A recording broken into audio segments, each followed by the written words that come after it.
Good afternoon, everyone. This is Lori from Wdyc Ministries, and it's a rainy Tuesday. And I thought today would be a good day for a drive time talk. My heart is feeling a little bit heavy. I'm just kind of looking around and just taking count of everything that's going on around us and the state of Israel and what it's going through right now, and just the state of the world, and how wishful and hopeful people think that the world is going to go back to how it used to be. And we're always looking for that going back and never really looking at going forward. And it's just kind of sad to see just so much turmoil going on and people not really understanding or waking up to the reality of the time that we are actually in right now. It's a shame that if you're a kid and you know that you're out in the street playing and your parents have told you stop playing in the streets because it's dangerous, and how you come in the house and your parents have the belt out and they're like, come here because it's time for you to be disciplined, and you as a child would say to your parents, what I don't understand, what did I do wrong, and not even realize that you've been told not to play in the street. And it's a sad state when your parents look at you and say, how many times do I have to tell you not to play in the street, that you're going to get hit by a car, and that's kind of how I see the world. I see it blindly playing in the streets, not realizing that a semi and Mack truck, and there's so many things coming down the pipeline and down the road, and as a child they cannot see what is about to run them over. As I say this, I just got through watching a movie that I would not normally have clicked on, but I feel like the Holy Spirit had me click on this movie, and it was called The Basement. And in this movie, most rapture-like movies have all these different scenarios. The time, usually they show the time after the rapture, and then they show the time before, leading up to those final days. And even as they were showing each scenario, one dad was a hardworking man. He didn't do anything wrong, but his family was in church, but he wasn't. He was always at a business meeting, always one more phone call, always one more computer, report, something that he had to do. And another was a youth pastor, and he was trying to lead the youth to Christ. And in the movie, you think that he's very sincere, and there's a young man that his friend brings. There's a young guy that was in church. He brings his friend to church, even though they both aren't living the way that they should. But the one honestly believes that he is saved because of his youth pastor. And the youth pastor's trying to talk the other one into getting saved, and the other one's like, no, you ain't right. He had a sixth sense about who's right and who's not right. And he says, you're a hypocrite. I know it. He goes, I know when someone's really saved. He said, my mama's really saved. I know I ain't saved, but you ain't saved either. And he's just like, I've heard it all before. He was street smart, and he understood what it looked like to be an example, even though he wasn't saved. And how within all these people and scenarios and events have happened, every scenario had someone wanting to draw that person into the house of God and to the Lord, and these people were like, whatever, I don't have time for that. Psh, go on, leave me alone. And that was basically how every scenario went. Even the people who in the movie had made the rapture, it isn't that they didn't do anything wrong.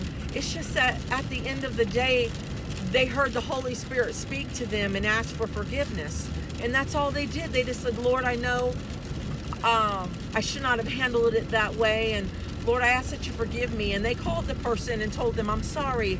I didn't mean to say the things I did that way. And I'm really sorry, that I hurt you.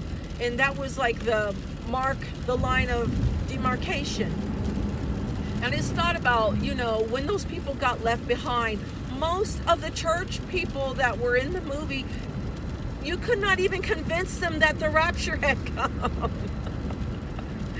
They were like, the pastor's wife got left behind, and she was like looking for her husband and looking, and it took the guy, the one that was street smart, to tell everybody. He said, wake up, don't you guys know?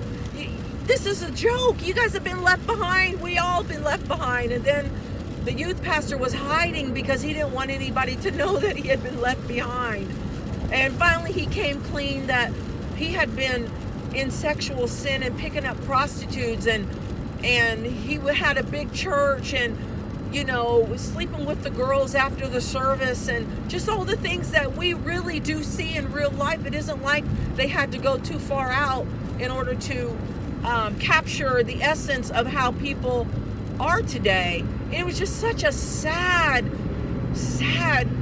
predicament, and it made my heart just leap toward Jesus for forgiveness for anything that I have done wrong, anything that I have said to hurt anyone's feelings, or any attitude that I've had that wasn't right. I found myself just asking God to forgive me and to count me worthy to be raptured, because when that went off, it went off all over the world. It was like the people had no clue that there was a rapture, because maybe the pastor told them there wasn't a rapture. Maybe he never preached about the rapture.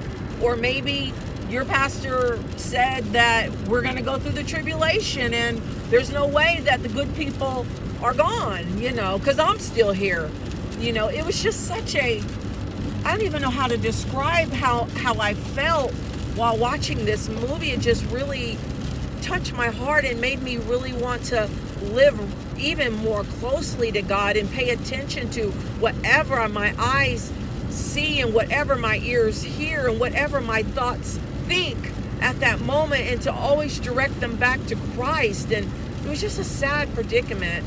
And I guess I just want to be able to say that to someone who's out there, that you're teeter-totter in the line and call yourself saved and you know the Lord.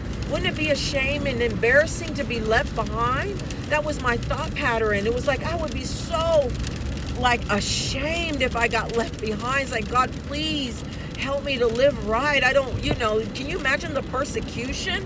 Because in that movie, they were a little bit angry with that one guy was angry with the youth pastor. He was really angry with him because he felt like you're supposed to be an example, and if you can imagine being left behind and you're an example to your family, just how angry your family might be at you. But I also noticed in the movie that they had a curfew and they were telling everybody, stay at home, stay at home, stay at home. Don't go out. And the Lord just rang that in my ears and says, what does that sound like, Lori? Have you heard stay at home before? Have you heard don't go out? Have you heard curfews before? And I'm like, yes, Lord, it seems like that's where we're going with all this. And maybe we're getting people used to staying at home and being under curfews so they don't go buck wild crazy when the rapture does take place, and the police can have some sense of order, because there's going to be a lot of people out there killing and stealing. It's going to be like the purge.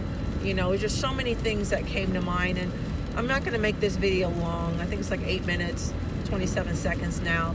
Just wanted to share my thoughts with you, and just I implore everyone, including myself, to get right with God.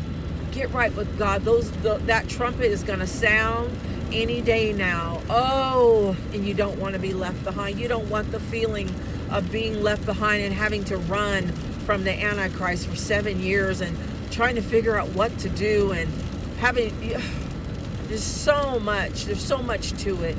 It's so much easier to give your life to Christ now. I'm going to get off here. I hope those out there that they take heed to the warnings, and God bless you.